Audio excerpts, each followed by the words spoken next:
All righty then. Hi everybody, Dr. Venus here, your hot mess millionaire, and I'm thrilled. I'm over here. I'm playing with my technology. I'm playing with my technology because I'm dope. I'm so good at this. I'm pretending. I'm totally lying. No, this is I am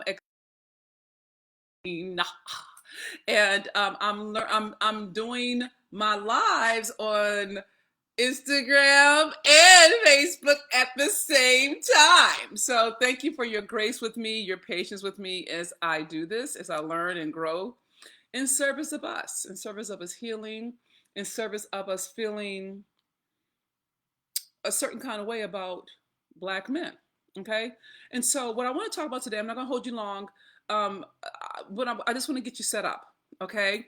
So as you may or may not know, I am doing my very first ever fundraiser in my life, and it's in service of the mental wellness, the mental health of Black men. It's called Healing with Him. Black women acknowledging, honoring, and humanizing Black men's trauma. And it's a 2-day virtual event, God is faithful. And we have an extraordinary nonprofit called Black Men Heal that is our benefactor, or beneficiary. I'm learning the words, y'all. I'm learning the words. And so, and so I've been people send questions, which I appreciate, and they want to know what the hell we're doing. What are we going to be doing for 2 days on Zoom about Black men and mental health? So let me tell you what the layout is. Me and 51 other Black women of power and purpose got together after maybe literally about 3 months ago, and we committed ourselves to empowering Black men. And what we've been able to discern and talk about and get really peaceful in terms of our relationship to Black men has been Black men don't get the same kind of compassion that everybody else gets. Think about it. If you think about the news and you think about a shooting, a school shooting, or a bombing done by a white male, have you noticed that when they talk about him in the news, he's always troubled, or he's somebody who had a hard childhood and he needs, he has some mental health needs. Notice how they say that about white men who are shooting up schools, bombing stadiums, bombing churches. And yet, when it comes to a Black man, he is always a thug, a criminal, a bad seed. He's everything but a child of God, right? And I'm being with that. Where's the compassion for him? Like, what if a brother got mental? What if he needs some mental health? What if a Black man is not lazy but depressed? What if a Black man has PTSD and is undiagnosed? What if a Black man has anxiety and people think he's antisocial, right? And I'm not suggesting any of this like an excuse for bad behavior. So please don't hear that. That is not my intent. I know Black men do bad things just like white men do bad things. It's like Black women do bad things. That is so not the point. Let's take the case that human beings do bad stuff. It's a human condition. Okay, let's just take that as let's just no, please share, please, please share, please tag, please pass the pipe, please get this word out. We want to help Black men to a standard, but we want to give them support to be able to fit it. We want Black men to do all the super duper and what if he has chemical imbalances in his head, in his brain, that's never been treated? What if that's the case? Or what if there's some generational trauma that he's living in that he's never had a chance to unpack because he never had a therapist? Because as a man of any gender, quite frankly, you can't really talk about not feeling strong. You see what I'm saying? And so we got together and we started designing. And we've been crafting, restructuring, recrafting. And what we landed on was a 2-day virtual summit. Okay. And what that includes are a couple of things that I think that you will really enjoy. The first thing it includes is a roundtable of Black men talking about what it means to be a Black man in America. Like to hear, let him speak, let him say his piece. You see what I'm saying? So I'm very excited about that. And also we have some Black comedians, okay? And one is deep and profound, one is silly and totally irreverent. So we got a variety. Very nice about how this panned out. And I'm going to be teaching. I have a Ph.D. You know, well, I'm sorry, I assume a great deal. I'm Dr. Beanish, a hot mess billionaire, and I am an identity theorist. I'm a philosopher. I think very deeply. From Stanford University. That's where I did my research. I was a tenured professor before I became an entrepreneur. I became an entrepreneur and grossed over 5 million in less than 6 years by bringing my market to research. So this is what I do. This is what I've been studying for, oh God, over 30 years. So I just take all the fancy words out and make it sound regular, but it's really just it's theory. Okay. And so I'm going to be teaching. I'm a teacher. I'm just a glorified teacher, y'all. I would love to say something deep and profound, like, "Oh my God, I'm significant." Nope, I'm just a bill. I'm just a teacher, okay? But I'm brilliant at what I teach, and we're contending with Black people being at the bottom of every social economic stat in the world, and we're the richest country in the world, and yet we're not winning. And I say that the reason we're not winning is because we're not healing. That was preach, God. That was preach. We're not healing. And we're doing everything on top of the historical wounds that we've never had a chance to unpack as a people, AKA chattel slavery. Okay? Now, let me say this before I go all the way into the agenda that we're going to be covering during the Healing with Him virtual summit. There are a number of people of all races who say Black people should just get over it. The past is the past. Let it go. Let it go. Okay, well, here's the thing. If you want me to let go of my past, I need you to let go of your past of privilege. I do. I need you to let it go. I need you to let go of the generational wealth. I need you to let go of the access. I need you to let go of the privilege. I need you to let it go. Because if you look at my oppression compared to your ascension, they go hand in hand. God, I'm trying not to get hot. I'm not going to get hot. I am not going to get mad, I think. Okay, Jesus, I don't know if I'm going to make this one. I thought I was doing pretty good. But then I started to think about things. So my point is this. There's this movie called Sankofa. You may want to check up on it. All right? And it talks about you can't move forward if you don't know your past. And that's true. You can't, if even in business, if you don't know what the reason why you didn't convert, how can you correct it?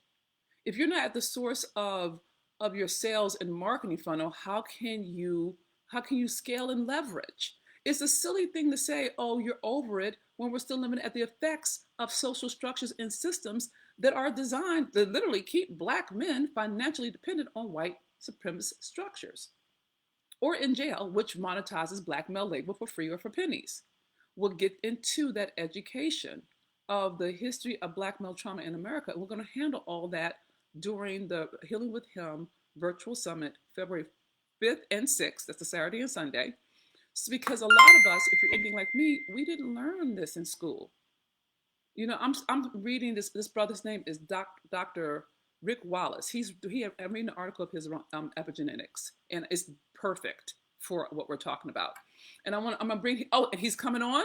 He's rolling with me. He has 21 books. I am very impressed with this brother. He loves his wife. Oh my God, he loves his wife, and he's talking about masculinity in a very different way that's not based in white supremacist values.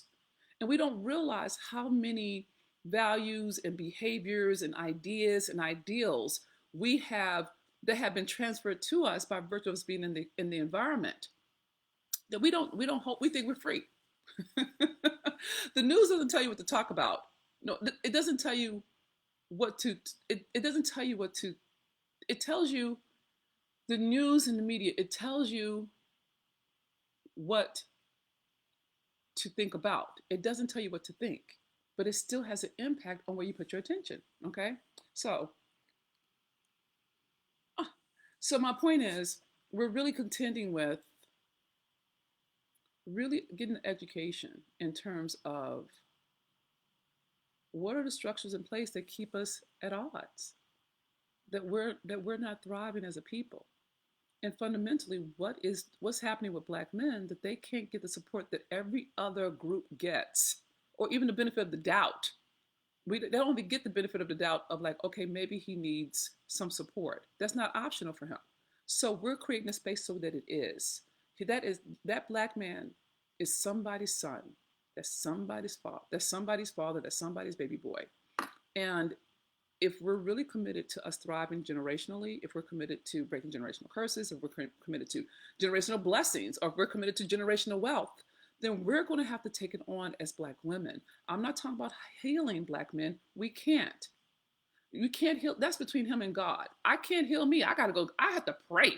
God has to help me mind my mouth. I can't heal me. You know what I'm saying? And so my point is that this is a beginning. This is a movement. This is humanizing Black men's trauma because they hurt too. They bleed too. They need support too. They need help too. They're not the enemy. And they've done bad things, but so has everybody else. But they don't get penalized as the demon or as the vicious one or as the criminal. We don't see that with anybody else but Black men the way that it's done. I'm not okay with that. So what you can expect during the Healing with Him virtual summit will be a lot of education, a lot of connection, some good laughs in there, and we're going to actually have opportunity for Black men to have the experience of being seen and heard. That they have the experience that you and I have when we go to a women's conference, or when we go to therapy, or when we do a group. Like, we're there to support each other and have the feeling of that our truth is valid and his truth is valid, but it never gets validated. It never gets witnessed. It always gets questioned. And then for this weekend, for those 48 hours, we're going to put Black men at the center, not on the margins. We're going to put them at the center. We're going to put their lived experience at the center of the discussion and take for granted that they're innocent, that their truth is just as important as everybody else's. And I purposely am bringing on Black men experts who know things, because I think that Black men listen to Black men. And I'm personally going to be working with the women in terms of my own healing process, such that we can learn how to speak and listen to the Black men we love. And from our sons to our uncles to our fathers to our business partners, it does not have to be romantic. So come ye forth. Come on, chum on. Okay? If you're loved by a Black man, you're welcomed here. Okay? And if you love a Black man, you're welcomed here. If you want to do the work, you're welcomed here. All right? But the main thing I want you to understand is this is in service of his mental and emotional well-being. That is why it's a fundraiser. I'm committed to raising $25,000. We will or we won't. You see what I'm saying? But if we, like, I think about the March of Dimes or the Walk for Cancer and stuff like that. And I'm like, well, Black men are worth marching for. They're worth, doing a fundraiser for. And the organization, Black Men Heal, is outstanding. It is so good. They pioneered this. I wouldn't do nothing. I had to find them. You understand? Because there's so little structural support for Black men mental wellness right now. That's changing. Thanks to people like Taraji P. Henson and Charlamagne the God and just a number of different celebrities, and thank you, God, for all of them. We can do our part. We can create a safe space for them to know that even in their failure or even in their flaws, they're still loved. And all of us are wounded. There is no hierarchy to pain. You'll hear me say this. The Holocaust is no less horrific than Hiroshima. There's honey, they still recovering from the atomic bombs. There's a fallout from that. The cultural trauma is real. And not just Black cultural trauma, but every culture has trauma, okay? I say that by virtue of us as Black women taking on and healing our wounds, we don't have to respond to his. We don't have to react to his. And he has a safe space to be self-reflective. I'm not talking about abuse. I'm not talking about violence. I'm talking about the Black men that love you, that have demonstrated with their blood and their bones they're on your side. I'm not talking about someone you're trying to save. This can't save anybody. It can't. It's not designed for that. It's designed to educate and to inspire and create a safe space for us to heal as a collective. Thank you for the hearts on Instagram. Love you, need you, want you. Woot, woot, woot, woot. Okay? But it's a beginning, not the end. It's my first time. I don't know what I'm doing, but I trust God. So my prayer is that you come. The link is www.healingwithhim.com. Okay? And it's an opportunity for us to demonstrate to Black men they're more valuable to us than the one day they're celebrated in the whole year is when we see the Super Bowl. When else do we celebrate Black men? I'm not talking about blowing smoke up their chimney. I'm talking about honoring and validating and witnessing their experience, and also getting educated on what it's like to be them from some experts who know more than we can know in our lived experience because we haven't studied like they have. Okay, so that's my story. I'm sticking to it. That's all I got for you. So prayerfully, this speaks to your heart. Please, if you're fed by this word, please pay it forward. I am committed that Black men thrive. I'm committed that Black women thrive. I am committed that we thrive as a people. But I cannot do this without you. I can't do it without you. It's not going to happen. So please spread this word, this life-giving word, this life-affirming word. Please come. And it's in Zoom, so you can be at home. You can be in your sweats. We'll have the cameras on. And I promise you, you'll learn some things that really will impact your relationship to Black men in your life in all areas. Okay? So that's all I got for now. This is Dr. Venus, your Hot Mess Millionaire. Please go to www.healingwithhim.com and grab your seat now while they're free. Okay? Before we charge. Okay? That's all I got. Talk to you later. Goodbye for now. And please share this broadcast. Please share the broadcast. Bye-bye.